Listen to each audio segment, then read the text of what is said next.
Bonjour tout le monde, bon matin, bon après-midi, bonsoir à tous les francophones qui me regardent. Vous êtes de plus en plus nombreux. Je suis Olga, pour ceux qui ne me connaissent pas, pour ceux qui me suivent régulièrement. Je suis contente de voir que vous êtes toujours sur ma chaîne. Je vous salue du Costa Rica ensoleillé. Oui, il y a plus de soleil chez nous parce que nous sommes en train de terminer la saison d'hiver. La saison de pluie est presque finie. Donc, il pleut de moins en moins et le temps est absolument magnifique en ce moment. À partir de décembre, nous allons commencer à peu près 6 mois d'été tropical. Donc, on va pouvoir profiter du climat de l'Amérique centrale pleinement. Donc, si vous entendez des oiseaux chanter, ça, c'est des oiseaux de mon jardin. J'espère que ça vous dérange pas. Les bruits de nature. Je pourrais vous montrer la vue que j'ai de ma fenêtre, mais vous pouvez me joindre sur Facebook et Instagram, voir des photos que je poste, des photos un peu plus comme personnelles que je prends durant mes voyages, mes petits déplacements à la plage. Vous savez, je suis comme maintenant devenue un personnage un peu public, donc je partage un peu ma vie de tous les jours, ma vie, bon, je ne peux pas dire privée, mais certains aspects de ma vie sur les réseaux sociaux. Merci beaucoup pour vos commentaires concernant mes vidéos, leur contenu, concernant bien sûr mon français. J'essaie de faire de mon mieux. Et presque 3000 visionnages par vidéo en français. Et en pensant qu'il y a encore 3 mois, il y avait 50 visionnages par vidéo, vous voyez. On ne peut pas tromper les lecteurs, les clients, les spectateurs. Si la personne est sincère en partageant ses connaissances, elle va bien sûr avoir l'appréciation de ses efforts et avoir tous les mérites pour le travail effectué, d'accord? Bon, je ne vais pas chanter moi-même les éloges. Je vous laisse laisser vos commentaires. Écoutez, aujourd'hui, pour vous, la vidéo que j'ai pour vous aujourd'hui, elle est très positive, très lumineuse, assez légère, car le pire est vraiment derrière nous. Comment ça se passe, votre nouvelle lune? Comment elle s'est passée? Parce que je suis en train d'enregistrer la vidéo pendant le week-end de la nouvelle lune du 18 novembre en Scorpion. Et la nouvelle lune correspond au point milieu entre les éclipses d'août 2017 et les éclipses à venir d'hiver 2018. La vidéo précédente était très longue et très intense. Chaque semaine ne peut pas être pareil. Donc aujourd'hui, j'ai que de bonnes nouvelles pour vous. Oui, la nouvelle lune et le point milieu entre les éclipses sont derrière. Et maintenant, nous devrions prévoir la plus grande activité pour la période de la semaine prochaine, du 20 au 26, voire 28 novembre, car la lune est croissante, bien sûr. Après la nouvelle lune arrive la phase suivante du mois lunaire, et la semaine en cours, dont je parlais tout à l'heure, contient plusieurs aspects positifs qui vont se former durant les 10 prochains jours. J'aimerais vous dire aussi que je prévois de faire 3 vidéos sur des sujets séparés, spécifiques, qui sont des vidéos qui seront très riches en informations.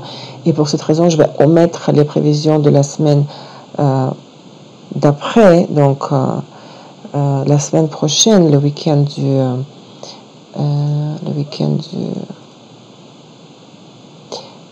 25-26 novembre. Il n'y aura pas de vidéo hebdomadaire, mais il y aura une vidéo sur le Mercure rétrograde, parce qu'en fait tout le mois de décembre va être affecté par la phase rétrograde du Mercure. Donc c'est extrêmement important de comprendre qu'est-ce qui se passe et qu'est-ce qu'il faut faire avec tout ça, sous quelle source le manger.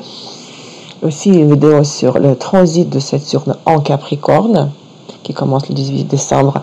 Et avec un petit retard, je crois que je vais faire, vu que ce transit va durer longtemps, une petite vidéo sur le transit de Lilith par Capricorne, d'accord? Je l'ai mentionné dans une des vidéos récentes, mais je n'ai pas le temps de m'en occuper, mais je crois que je vais le faire. Donc les 3 vidéos que je vais vous présenter pendant les 2 semaines à venir vont vous donner beaucoup de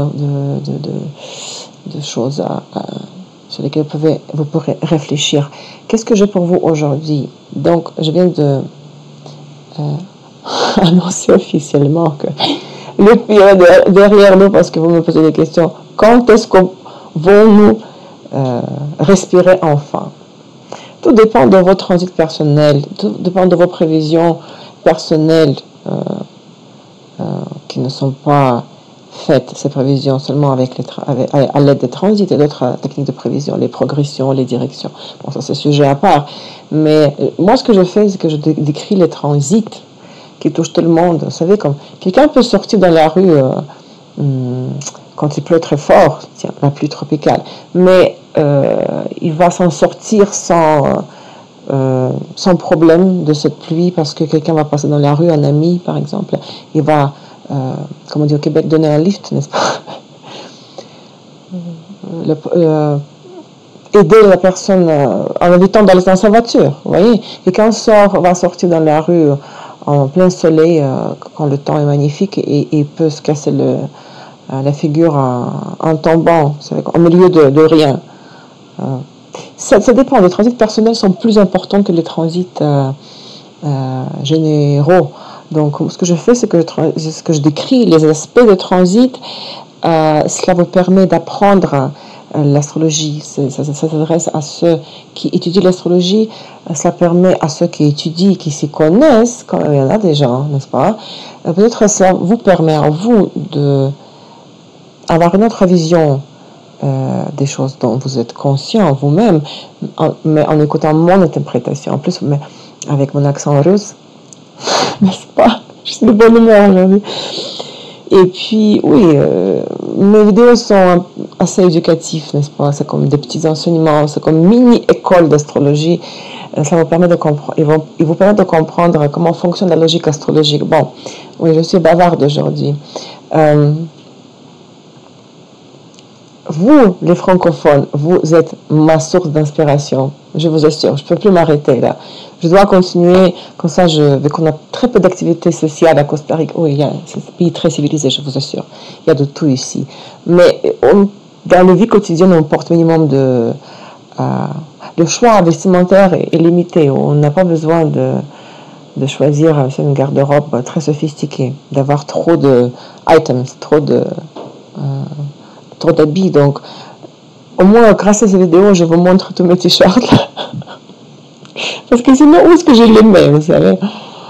Ouais, ça c'était comme je vous ai promis que la prochaine fois, que cette semaine va être intéressante, légère et positive et lumineuse. Donc, je vous remonte le moral à ceux qui sont encore dans l'orbe de la nouvelle lune et dans l'orbe du carré de la nouvelle lune au point des éclipses, d'accord? C'est le point milieu des éclipses. Donc, revenons à nos moutons, revenons aux choses sérieuses. Je suis une astrologue professionnelle, il faut que je reste professionnelle. Qu'est-ce que j'ai à vous dire aujourd'hui? Le 22 novembre, ce qui sera c'est un mercredi, la semaine prochaine, le soleil entre dans le signe de Sagittaire, n'est-ce pas? Joyeux anniversaire à tous les Sagittaires, le signe de feu mutable. Je m'entends très bien avec vous parce que j'ai beaucoup de planètes dans les signes de Verseau et dans le signe de Lion. Donc, les éléments d'air et feu qui sont présents dans mon thème astral, bien sûr, captent les énergies, les vibrations des gens qui ont aussi les éléments d'air et de feu dans leur thème astral, même s'il s'agit d'autres signes de feu ou d'air que Verseau et Lion, vous comprenez? Quelqu'un qui a beaucoup de Bélier ou de Sagittaire dans leur thème, on pourrait se marrer si vous veniez à Costa Rica, par exemple, pour avoir un cocktail tropical sur la plage. D'ailleurs, ma vidéo va être comme une salade de fruits tropicale aujourd'hui, donc il faut que je commence, enfin. Donc, jusqu'au 22 novembre, pendant que le soleil soit encore dans le signe de Scorpion, n'est-ce pas? Et pendant que le soleil soit encore dans l'orbe du carré aux éclipses, les éclipses passées du mois d'août 2017 et les éclipses futures de l'hiver 2018, n'est-ce pas? La nouvelle lune du 19 novembre était, il vient de passer, le point milieu entre les deux éclipses. 3 mois après les éclipses d'août, 3 mois avant les éclipses futures. Nous allons être dans l'ensemble général nous allons être encore occupés par les contradictions internes et les défis externes liés au sujet des ressources, au sujet des finances, des échanges mutuels des ressources, par les questions qui entravent, qui empêchent notre développement. Parce qu'il s'agit de thèmes, ce sont des mots-clés de Scorpion. Vous vous rappelez que les thèmes du Scorpion étaient très très présents pendant le mois de novembre, d'accord? Je répète la toute dernière fois qu'en novembre 2017, les thèmes des éclipses passées et celles à venir sur l'axe Lion-Verseau nous ont fait nous rappeler d'eux, et aussi les éclipses futures, donc de l'hiver 2018 qui vont avoir lieu aussi sur l'axe Lion-Verseau, nous ont fait un petit signe de futur là. Les sujets des éclipses futures de l'hiver 2018 vont être les mêmes parce que les éclipses vont avoir lieu sur l'axe Lion-Verseau. Quels sont ces sujets-là?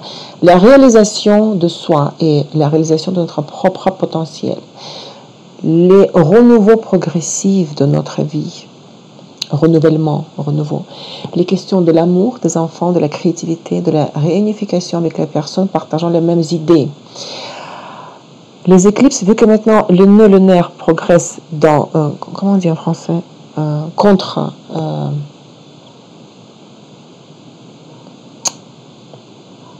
dans le sens inverse de la montre, j'ai oublié l'expression. Il s'approche du signe de Cancer maintenant, à l'envers, d'accord? Les éclipses de l'hiver 2018 vont se produire sur l'axe Lion-Verseau, toujours, encore sur Lion-Verseau. Peut-être encore dans une année, ce sera dans Cancer. Cancer Capricorne, d'accord? Sur l'axe. Mais regardez votre thème astral, votre carte du ciel. Ça se peut que les éclipses sur l'axe Lion-Verseau vont être projetées sur un autre axe des maisons de votre thème astral. Par exemple, chez moi, les éclipses en janvier-février 2018 vont toujours toucher l'axe de la maison 1-7, parce que je suis Verseau, ascendant Verseau. Donc le descendant, la 7e maison est en Lion. Et d'ailleurs, l'éclipse, ils vont toucher le cuspide, c'est la frontière, maison 7. Donc la maison thème de partenariat va être très attractif dans ma vie cet hiver-là. Je le sais dans ma propre situation et grâce à des prévisions. Ça se trouve chez vous, l'axe va se déplacer sur un autre axe des maisons. D'accord, regardez. Donc l'axe les signes reste le même pour les futures éclipses, mais il faut vérifier l'axe des maisons de votre thème astral, d'accord?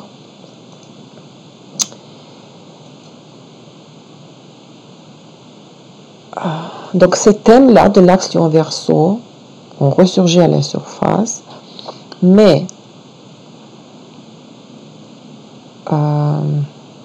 oui, j'ai oublié non, on va faire comme ça. Je vous conseille à ceux qui n'ont pas regardé de trouver dans la liste de lecture sur ma chaîne le blog Les éclipses du mois d'août 2017, où je fais deux vidéos très longues, très riches en informations sur les éclipses du mois d'août, où j'interprète justement le symbolisme de l'axe Lion-Verseau.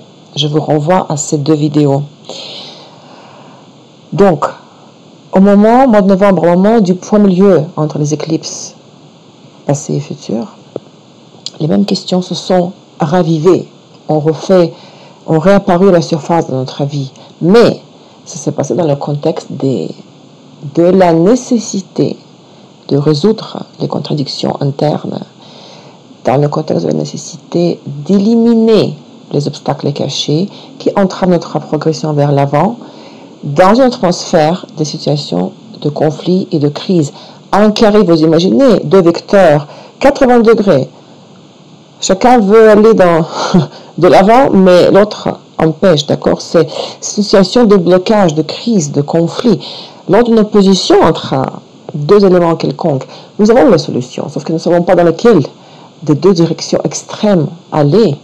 Tout ou rien, noir ou blanc, d'accord? Une opposition. C'est plus difficile de travailler un carré parce que le numéro 1 dit non, c'est jaune, l'autre dit non, c'est rouge. Comment trouver le point d'entente, d'accord? Mais c'est derrière, donc il reste encore quelques jours pendant que nous serions dans l'orbe, d'accord? Le carré exact était qui correspondait à la nouvelle lune du 18, donc jusqu'au 22 novembre, nous serons encore dans l'orbe de ce point milieu. Et aujourd'hui, si vous m'écoutez durant le week-end du 18 novembre, aujourd'hui, la plupart des situations dans lesquelles nous nous trouverons jusqu'au 22 novembre, en plus, il y a l'ingression, le passage, le transit du soleil en Sagittaire. La plupart des situations seront controversées et complexes. Nous allons devoir plonger entièrement dedans, dans cette situation-là, faire partie de cette situation, en risquant même de nous y coincer. Et comme toujours, il y a deux options d'évolution pour nous. Soit nous empêtrons totalement dans ce qui se passe, ou nous changeons irréversiblement et touchons au cœur des problèmes en les résolvant. Si nous tournons la page de manière constructive, et je peux toujours vous renvoyer à la vidéo précédente de la semaine dernière où je parle en détail sur le sujet donc du point milieu des éclipses et comment le travailler, ce point stratégique, d'accord? J'espère que nous allons nous en sortir avec le moins de dégâts possible pour nous, d'accord? Et nous allons aller de l'avant à partir du 22 novembre. Avec le transit, en plus de ça, du soleil dans le signe de Sagittaire, toute la semaine, donc même 10 jours, à partir du 22 novembre, nous pouvons nous attendre à une période plus active, extravertie, optimiste de notre vie, ce qui est logique, pendant le transit du soleil par le Sagittaire. Notre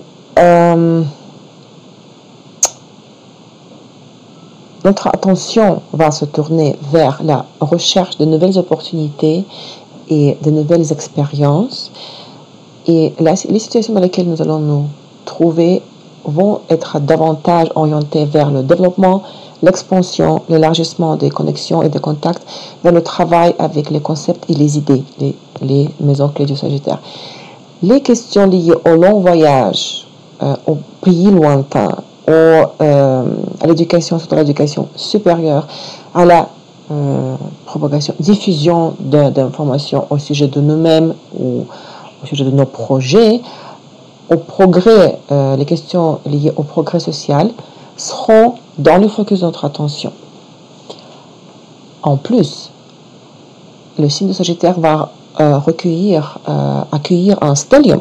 Stellium, c'est la concentration, c'est la présence de plus que 2 planètes dans le même signe, et le stellium se manifeste plus intensément lorsque ces 3 planètes, ou parfois plus, ne sont pas seulement dans le même signe, mais ils forment une conjonction dans l'orbe qu'on considère pour telle ou telle planète, parce que si la planète est lente, l'orbe permis c'est jusqu'aux 8 degrés. Donc, Mercure, Soleil et Saturne vont être en Sagittaire. Et ce stellium en Sagittaire va durer jusqu'au 21 décembre. L'intensité, la prudence de Scorpion, parce que vous vous rappelez, au mois de novembre, nous avions un stellium en Scorpion, seront remplacés par l'enthousiasme du Sagittaire et l'optimisme du Sagittaire. Donc, ce sera une période jusqu'au 21 décembre, des contacts plus faciles et d'une vision plus optimiste des choses. Vous voyez, je vous ai promis que de bonnes nouvelles aujourd'hui. Ensuite, je continue.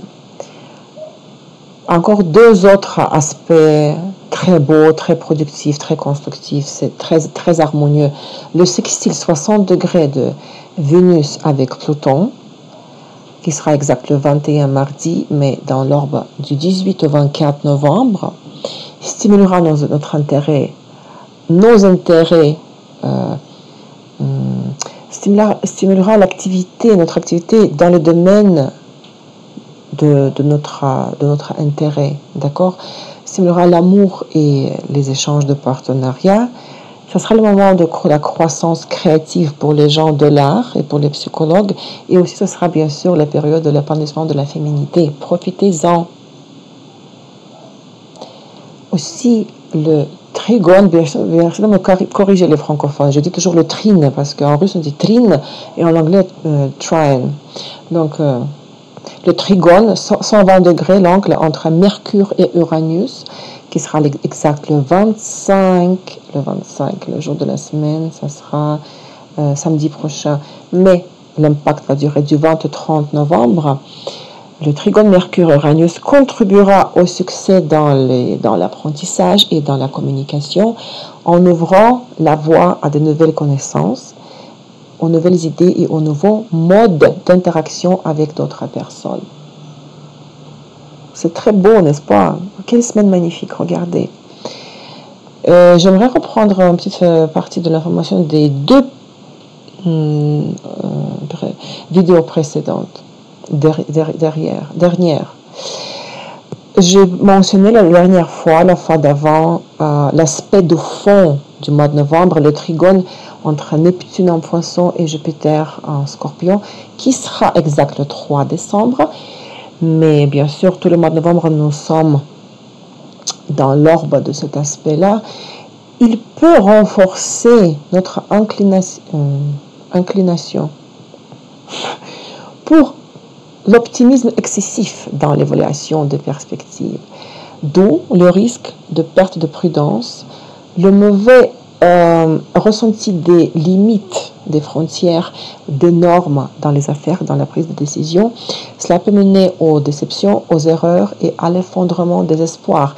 Parce que le trine, c'est un aspect de paresse.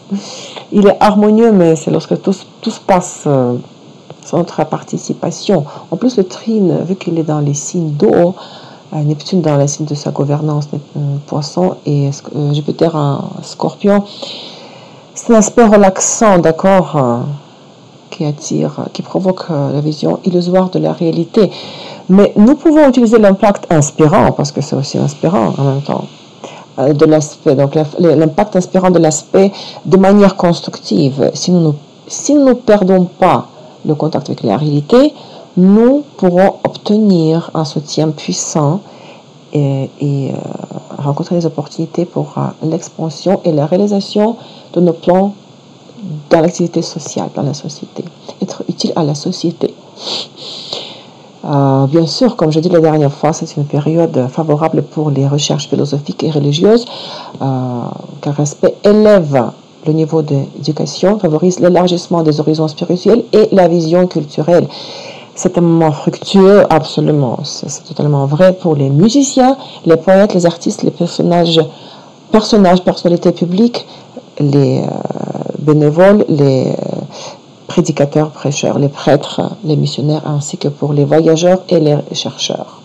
Si vous êtes dans le domaine de l'art, c'est un aspect qui est magnifique pour vous, vous pouvez en profiter. C'est une période, donc mois de novembre, même 2 semaines après l'aspect exact du 3 décembre, de compréhension plus profonde des questions religieuses, spirituelles et mystiques.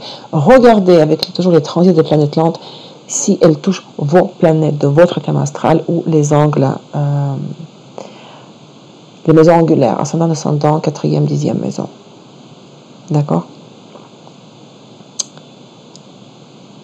Pourquoi j'ai appelé, regardez le titre de la vidéo, Saturne dit adieu à Uranus. Dit au revoir, adieu. Vous vous rappelez que j'ai aussi parlé de cela 2 ou 3 fois. Le 11 novembre, nous avons vécu l'aspect exact nous avons vu se former l'aspect exact, le trigone de Uranus en Bélier avec Saturne en Sagittaire. C'était exact le 11 novembre, mais j'en ai parlé pendant 2 semaines avant l'aspect exact et j'en parle encore, mais déjà pour la dernière fois. Là, pendant la première moitié de novembre, nous avons pu résoudre de façon inattendue certains problèmes, je l'espère pour vous, qui duraient dans notre vie, dans nos vies pendant quelques dernières années. Je vous renvoie à une autre vidéo, cette fois aussi, qui couvrait les prévisions, je crois, d'il y a 3 semaines. Regardez la date du 11 novembre. Quelle vidéo couvre cette date? Dans cette vidéo, les oiseaux qui est passé. Je parle dans cette vidéo plus en détail de trigone, trigone de Saturne et Uranus.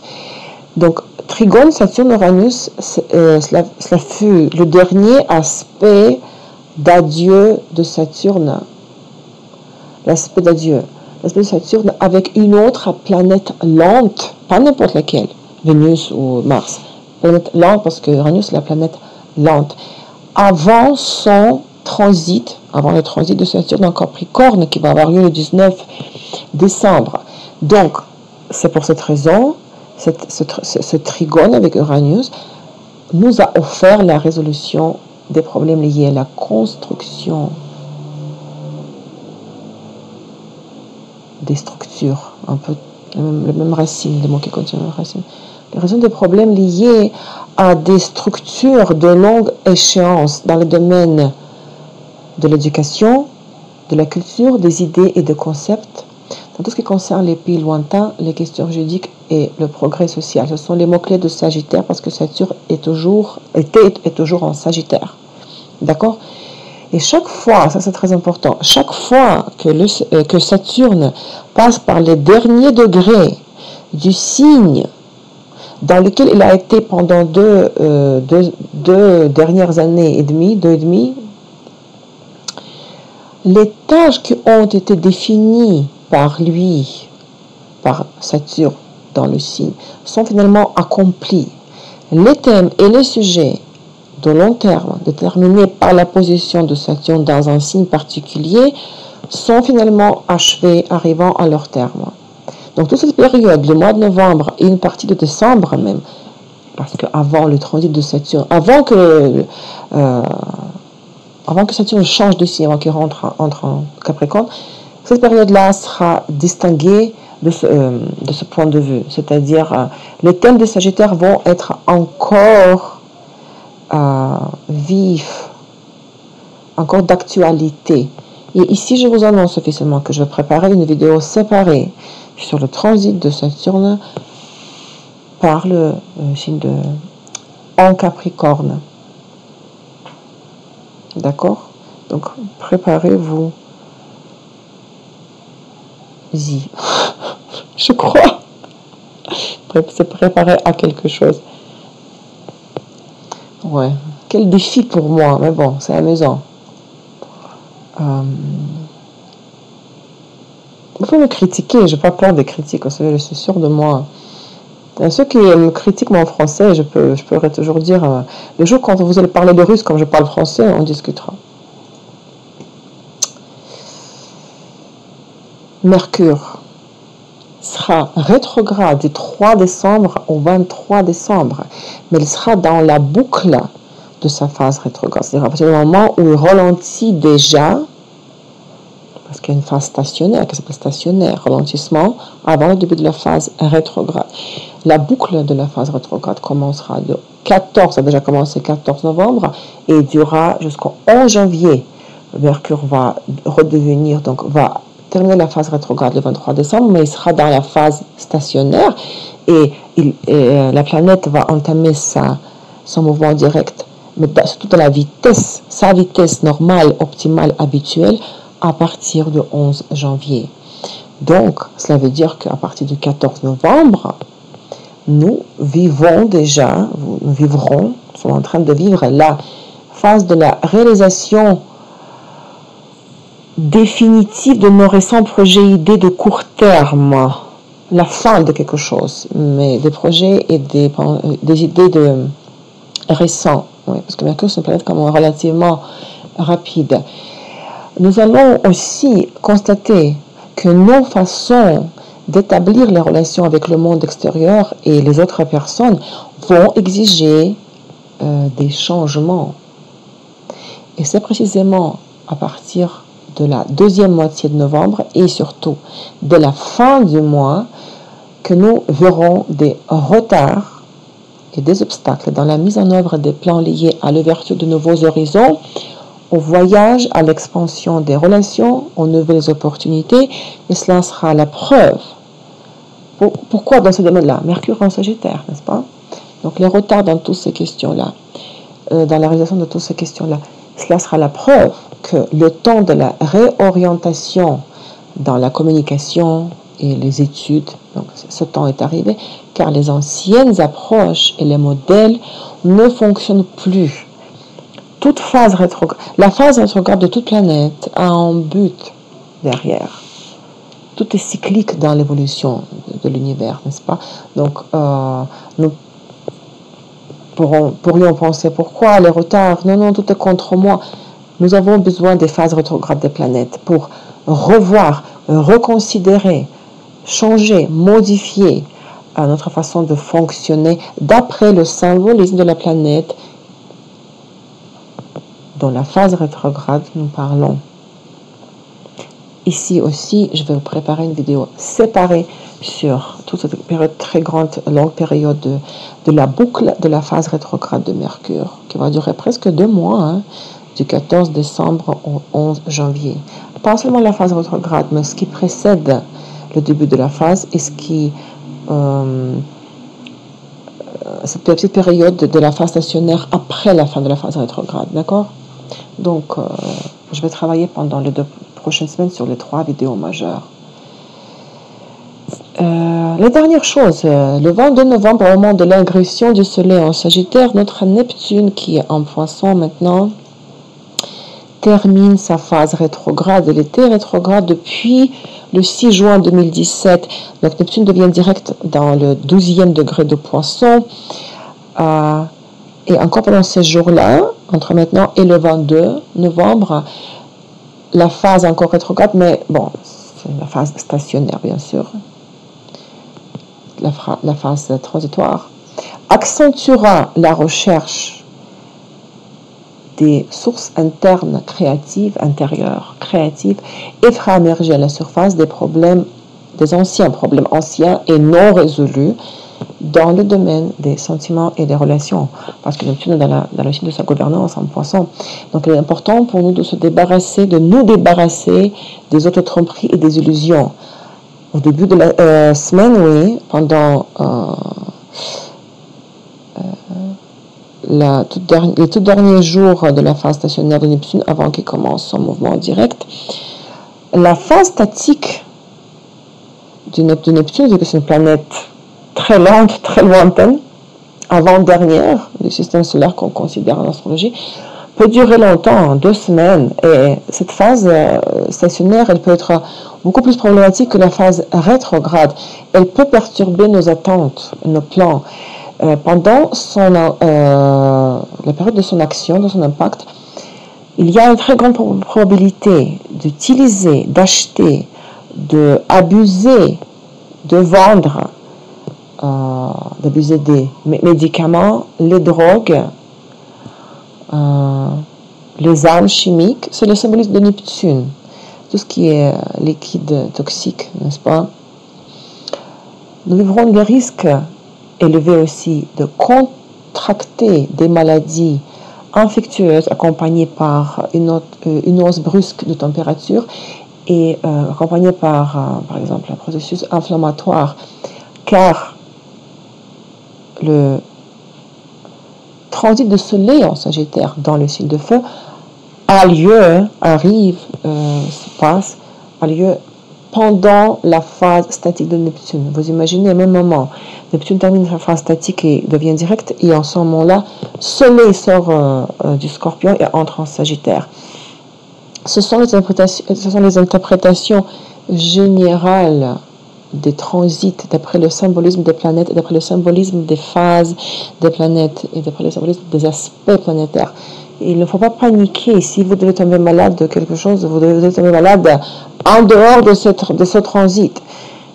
Il faut chercher la confirmation d'un problème de santé dans vos prévisions personnelles. Je ne fais qu'interpréter les transits qui existent pour tout le monde, mais qui affectent chacun de nous différemment dans la mesure différente. Donc, notre semaine en question, dans la semaine du 20 au 26 novembre, se termine avec le début, avec la fin de la première semaine du mois lunaire, donc le 26 novembre dimanche, la lune en étant dans le 4e degré de poisson, va commencer la 2e semaine du mois lunaire, elle est croissante maintenant, n'est-ce pas, la nouvelle lune derrière, donc la semaine d'après, nous allons vivre à la pleine lune, bien sûr. Donc, imaginez la semaine du 20 au 26, c'est tellement constructive, tellement joyeuse, harmonieuse, avec plein de tous ces aspects dont je viens de parler. Profitez-en, avancez dans votre vie, oubliez les éclipses passées, oubliez le point milieu, la nouvelle lune du 18 novembre.